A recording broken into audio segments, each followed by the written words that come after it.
वडोदरा के शास्त्री ब्रिज निकट रहने वाले सवगढ़ सोसाइटी के निवासियों को बुलेट ट्रेन प्रोजेक्ट की वजह से नॉइस पॉल्यूशन की समस्या सता रही है। वडोदरा के शास्त्री ब्रिज निकट सवगढ़ सोसाइटी है। यहाँ के 9 मकानों को बुलेट ट्रेन प्रोजेक्ट के लिए अधिग्रहण किया गया था। सवगढ़ सोसाइटी निकट ही बुलेट ट्रेन प्रोजेक्ट की कार्यवाही चल रही है, जिससे यहाँ लगातार आवाज होती रहती है। 24 घंटे चलने वाले प्रोजेक्ट की वजह से लोगों को आवाज प्रदूषण की समस्या सता रही है।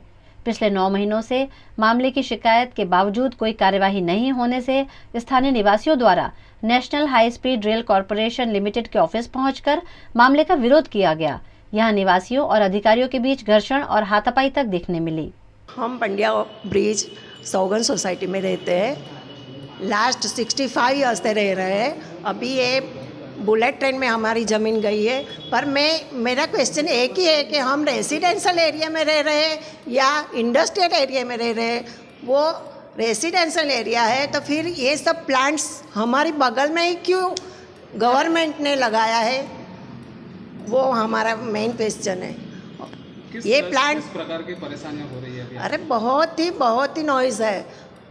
रात को ये सब, मैं सब अधिकारियों को ये कहना चाहती हूँ कि आप स्थल पर आए और प्रैक्टिकल जो भी होता है वो प्रैक्टिकल आकर देखो, तब आपको पता चलेगा। हमको ये बोलने से तो इनके कान बहरे हो गए, ये कुछ सुनने को तैयार ही नहीं है। आज आपने देखा होगा कि ये कुछ सुनते नहीं है। बस उसको मैं बोलती हूँ कि प्रैक्टिकल आकर देखो और क्या परेशानी है हमारी वो आप सोचो। अगर हमारी जगह आप लोग रह रहे होते तो आप लोग क्या करते?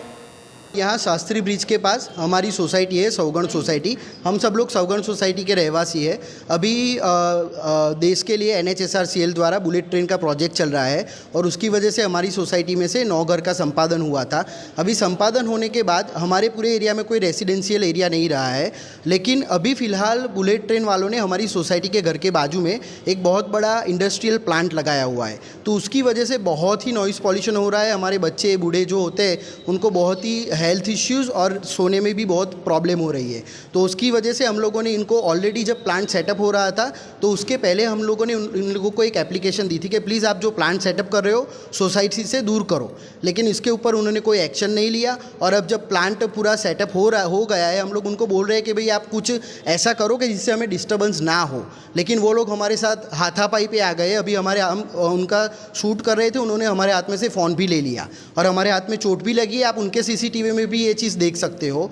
इसके अलावा हमने अभी सर को रजूआत की है, जो आहिरकर सर है, जो यहाँ पे चीफ प्रोजेक्ट मैनेजर है बुलेट ट्रेन के NHSRCL के, उनको भी हमने बात की है, लेकिन उनका भी रिस्पॉन्स ऐसा है कि हम आएंगे वहाँ पे आके देखेंगे। दूसरा हमारा प्रॉब्लम ये है कि हमारी सोसाइटी में से जो जगह का संपादन हुआ है, हमारा जो घर है सोसाइटी का, उसको एकदम बगल में से ही वो लोग रोड का कंस्ट्रक्शन कर रहे हैं। तो जो रोड कोई भी जगह पे कोई रोड बनता है तो उसकी बाजू में कम से कम 5 से 7 फुट का मार्जिन एरिया होता है, लेकिन यहाँ पे उन्होंने कोई एरिया छोड़ा नहीं है। तो हम उसकी ये नॉइज़ पॉल्यूशन और रोड की रजूआत करने के लिए आए थे, लेकिन उन लोगों ने हमें अंदर नहीं जाने दिया और बाहर ही हमको बाहर निकाल दिया और हमारे साथ हाथापाई की है। हम रजूआत करने आए थे कि हमारे लिए बुलेट ट्रेन का जो प्रोजेक्ट आ रहा है उसके लिए जो प्रॉब्लम हो रहा है, रात को इतना शोर, दिन को शोर होता है कि हम सो नहीं सकते हैं। छोटे छोटे बच्चे भी नींद से उठ जाते हैं और आके हमने इसको रिप्रेजेंट किया है। जो प्रोजेक्ट डाला हुआ है वो हमारी सोसाइटी के बगल में ही है और देखने जैसी बात यह है कि DG सेट लगाया वो सोसाइटी के पीछे ही, कंपाउंड के पीछे ही डाला हुआ है।